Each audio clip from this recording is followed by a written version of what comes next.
All right. Good evening, everyone, and welcome to this webinar. Today, we will be discussing how an agile coach can help you with improving your work-life balance. And as always, we'll go through a few of the points. Feel free to add any questions in the chat or in the Q&A window.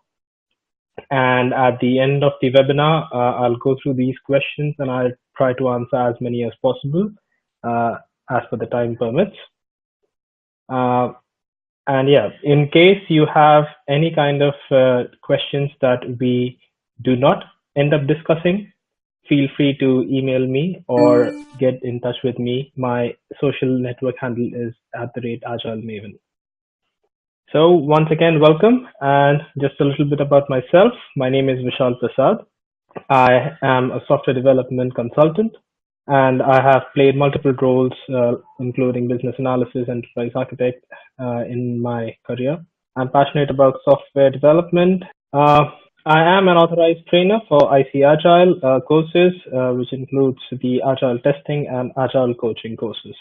In case you need more information about that, feel free to reach out to Knowledgehut and they will guide you appropriately.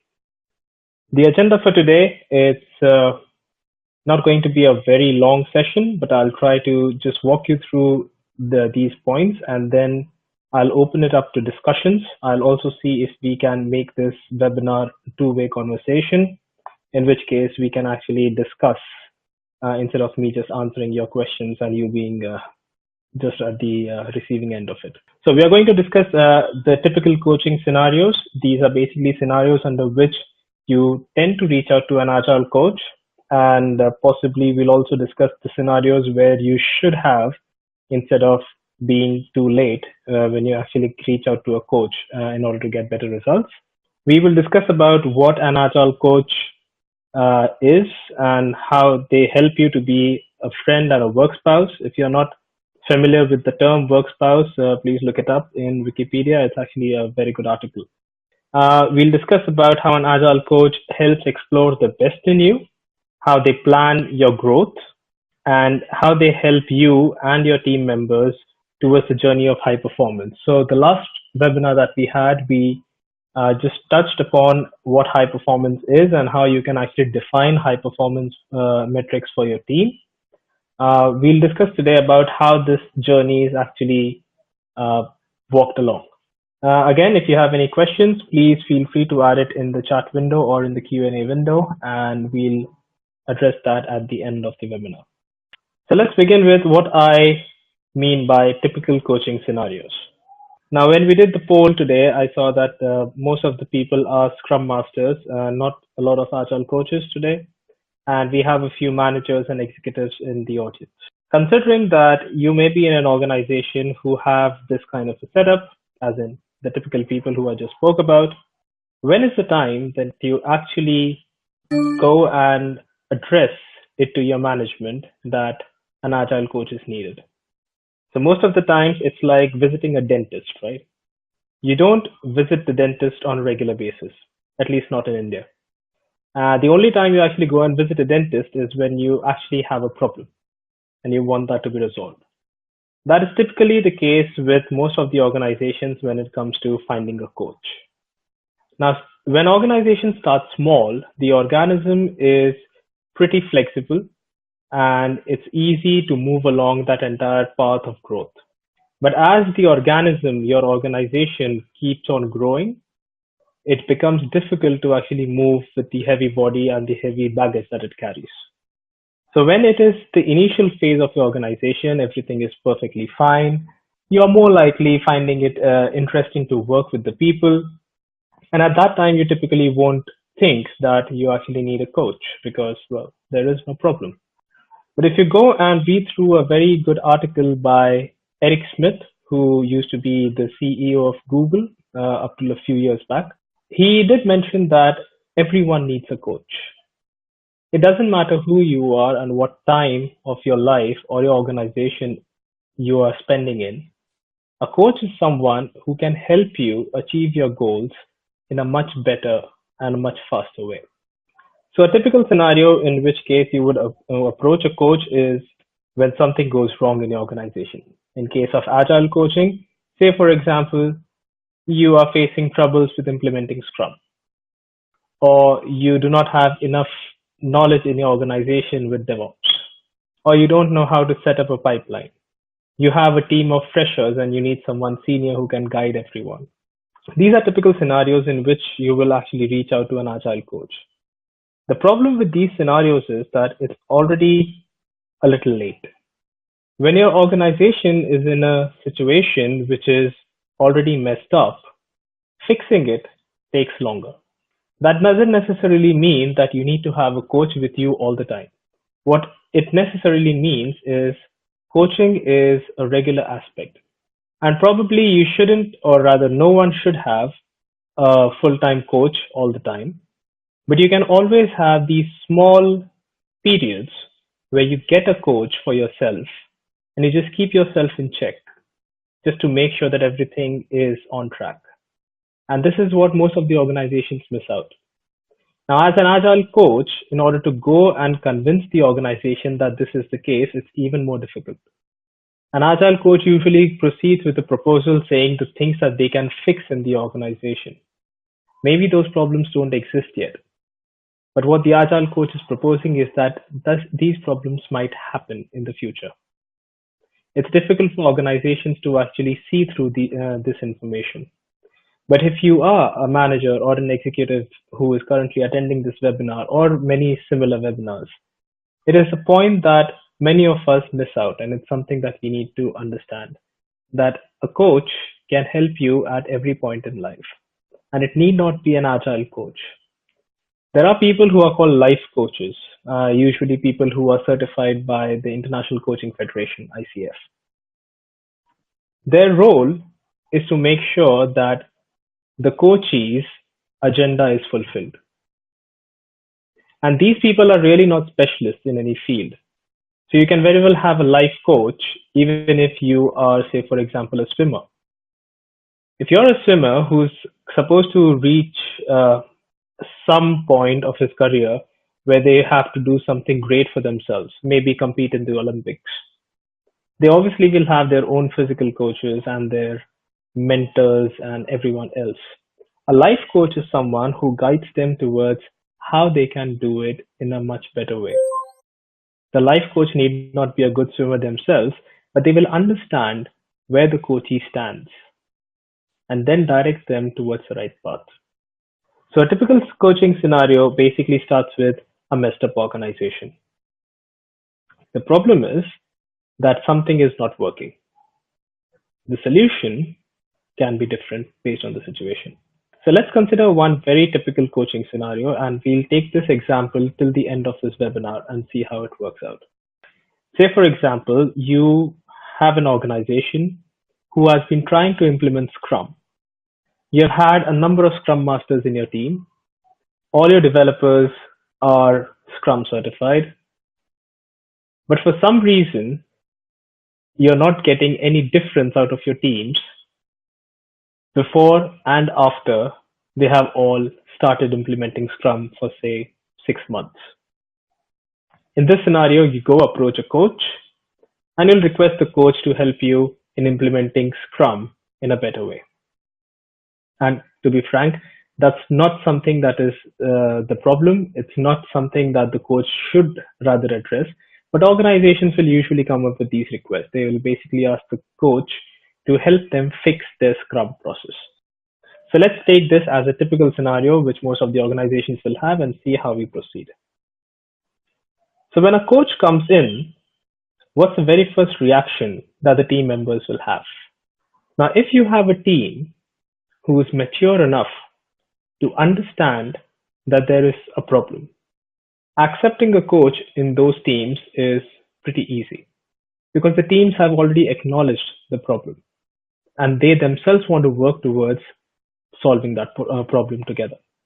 But there might be teams who may actually take the entrance of a coach in a negative way.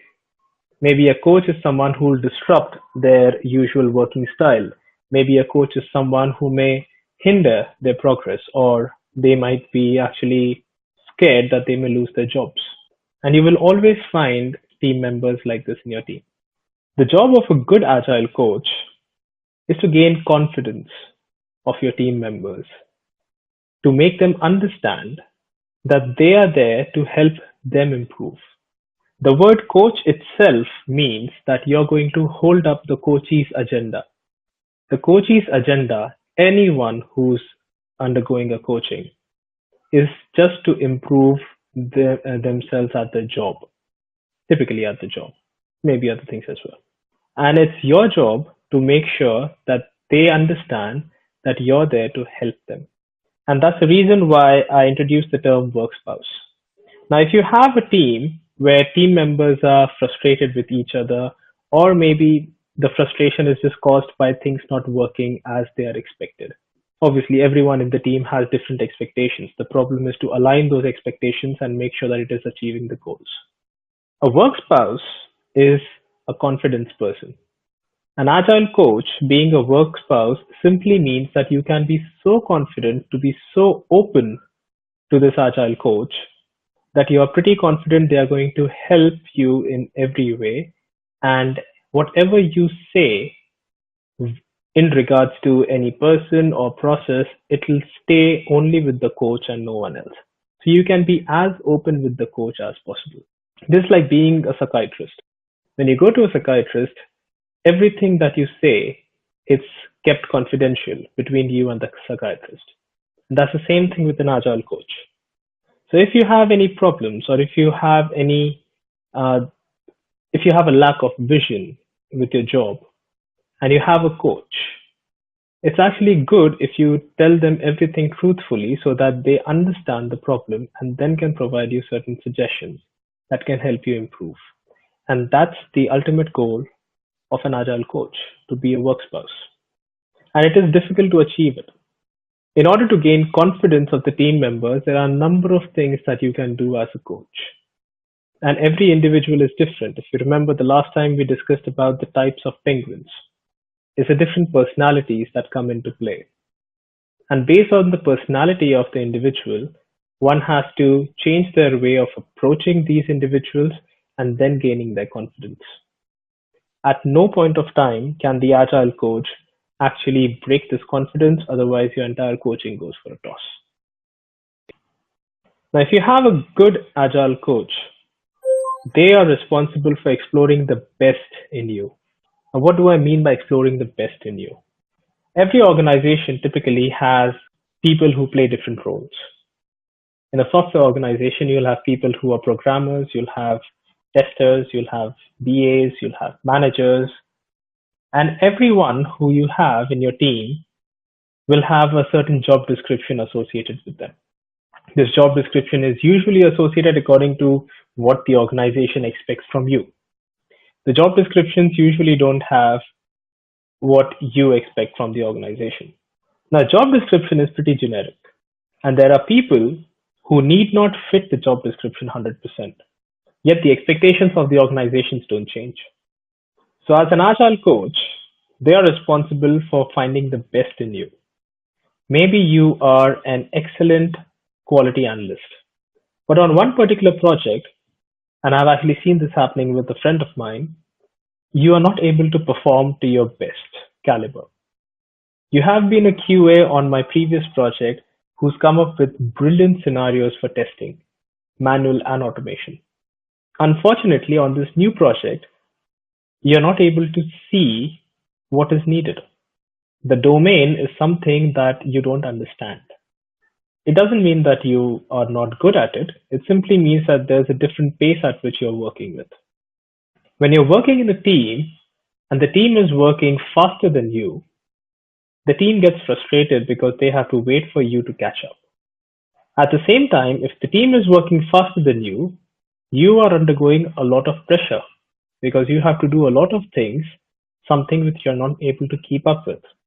A mature team will understand this, but it takes time for a team to be mature. And in the initial phases, this will be a problem. In this case, if you have an agile coach, it actually helps. So the example that we took in the beginning, an organization approaching an agile coach and saying, hey, we are struggling with Scrum, please come and fix it. So the Agile coach has now come on the team. The first thing that the Agile coach sees is who are the team members, goes and meets the team members, gains their confidence. Once you have gained the confidence, the team members start opening up to you.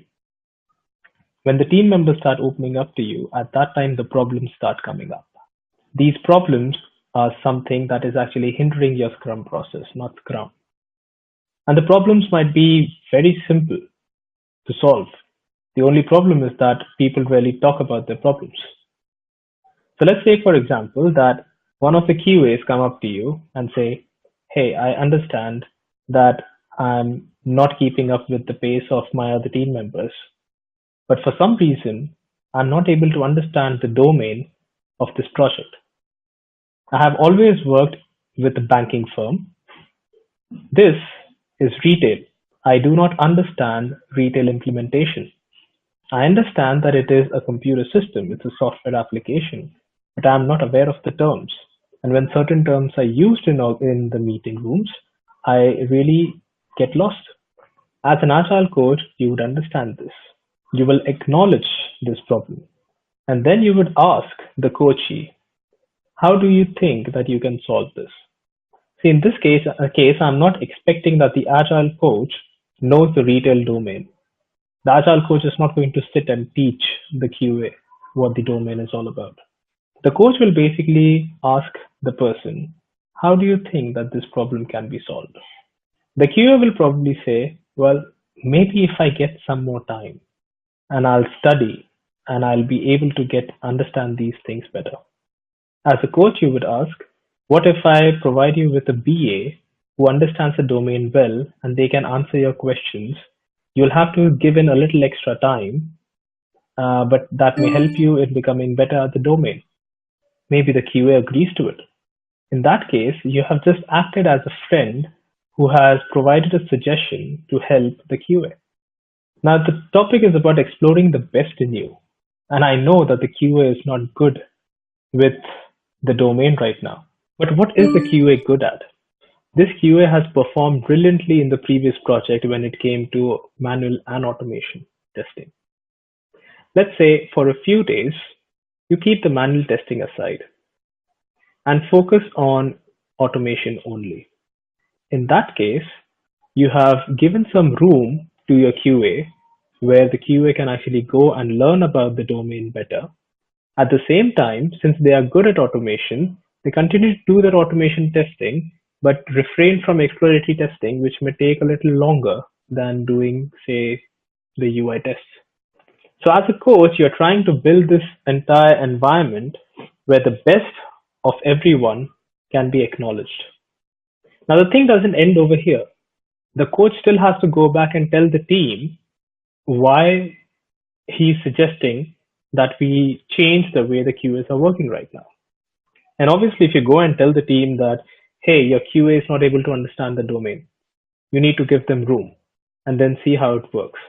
To be honest, I would do that because it basically creates transparency between team members. The team members will empathize with the QA and probably help the QA out. But that doesn't necessarily fix the problem because the QA is still a bottleneck in this situation. So then comes the management, where the coach has to have a chat with the management and tell them about why maybe they need one more QA on the team, or why probably you should roll out some programmers because the ratio of the QA to programmers and the velocity does not match. And these are discussions that the coach will have with the team, with the management, with the executives, whoever is responsible. If more people are to be hired, probably go and speak with the recruiters. That's where the coach is actually helping you to balance out your work life. They're helping you to grow at a sustainable pace, something that suits you. And that's the job of an Agile coach. Now, we touched upon planning the growth a little bit. I'll just expand on the idea once again. So we spoke about the QA being slow in progress and they need some room in order to grow faster. The question is that how do you acknowledge that the growth has happened? You will also need some kind of metrics to make sure that everything that you have planned in order to proceed is on track and is actually giving you better results. Now, these are plans that the Agile coach does with every team member on the team, and the plans are shared only between the coach and the coachee, unless the plan is something where the team needs to be involved. This entire growth plan is like a 5-year plan, just on a shorter timeline. And it gives exact durations and exact tasks that individuals need to do in order to help reach the goal that is aligned to the organization, aligned to the team, and aligned to the individual themselves. Now, who actually provides these goals? And that's where the role of a coach is slightly different. When we speak about job descriptions, it's something that the organization has provided as a guideline of a person who's going to work for them. But when it comes to coaching, the description of a goal is provided by the coachee themselves. So an individual decides what their goal is. The coach simply makes sure that the goal of the individual is as aligned to the goals of the organization as possible. There might be cases where your coachee says, "Hey, I want to be a great musician. I'm just doing software for the time being so that I can get some money for myself." In those cases, you will probably not be the best person over there. An agile coach cannot help you there. But they can still suggest who can help you.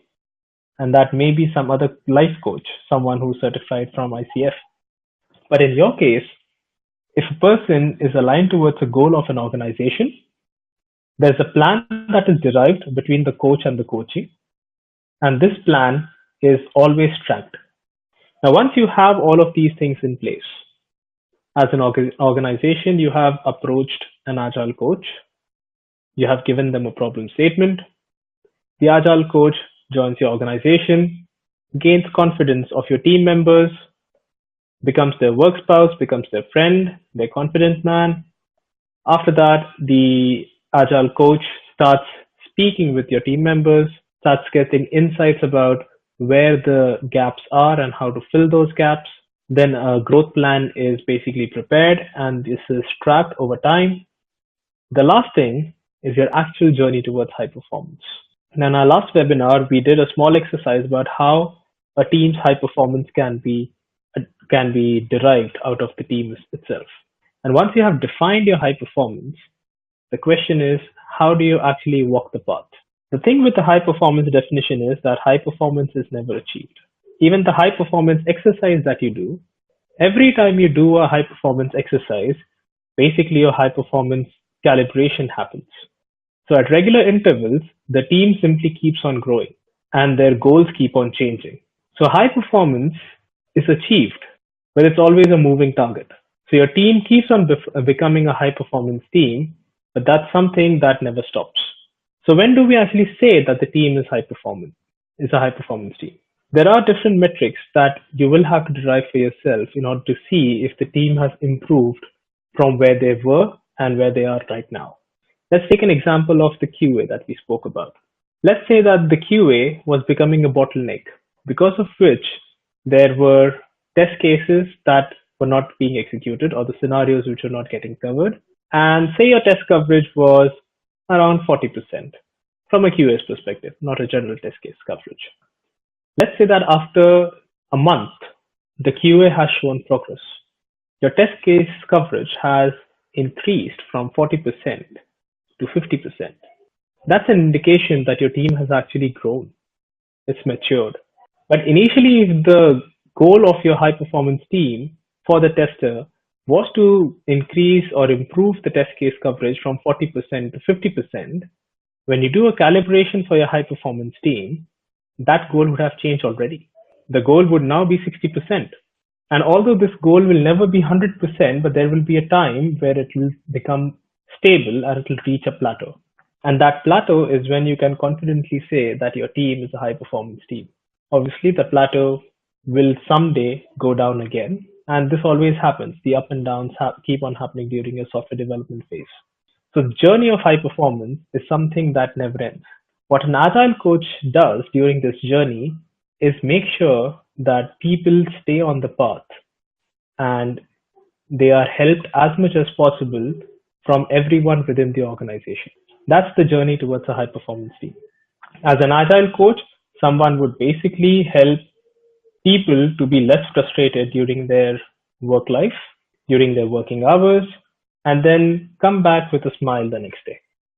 That's basically what I wanted to discuss with you today, how an agile coach can actually help you to improve your work life balance.